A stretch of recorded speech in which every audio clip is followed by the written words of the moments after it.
L'année dernière, elles ont été les stars de l'été. On en a parlé dans tous les médias. J'évoque évidemment les punaises de lit. Moi, l'année dernière, j'en ai eu. Je peux vous dire que c'est une expérience. D'ailleurs, j'avais fait une vidéo pour raconter, vous pouvez aller la voir dans la description. En attendant, on va faire de la prévention, comment être sûr de ne pas en rapporter de votre lieu de vacances en 5 conseils. Premier conseil, choisissez la bonne valise. Moins il y a de poches, mieux c'est. Il vaut mieux une valise simple de préférence rigide plutôt qu'un sac à dos en tissu avec plein de poches et donc plein de recoins. Bah oui, ça offre moins de cachettes pour ces petites bêtes. Deuxième conseil, évitez de changer d'hébergement. Si vous changez d'auberge tous les soirs, par exemple parce que vous faites le chemin de Saint-Jacques-de-Compostelle, eh bien vous augmentez le risque d'en rapporter et de contaminer les auberges suivantes. Donc là, à minima, il faut bien respecter le troisième conseil. Inspectez votre chambre dès l'arrivée. Vérifiez les traces de punaises de lit sur le matelas, le sommier et la tête de lit. Les traces à rechercher, c'est quoi? C'est des petits points noirs, ce sont des excréments. Vérifiez bien aussi les coutures, c'est souvent là qu'elles se cachent. Quatrième conseil, ne posez jamais votre valise sur le lit.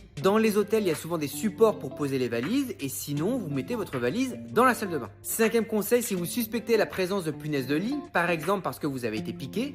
Alors d'ailleurs, les boutons de punaises de lit, ça ressemble à des boutons de moustiques, mais souvent c'est en ligne ou en constellation parce que les punaises de lit, ça ne vole pas, contrairement aux moustiques. En tout cas, quand vous rentrez chez vous, n'amenez pas votre valise directement dans votre chambre. Vous la mettez dans un grand sac plastique, un sac poubelle par exemple, et direction le congélo. L'autre solution, c'est de tout passer à la machine à au moins 60 degrés et débouillanter la valise. Voilà, bonne chance, bonnes vacances.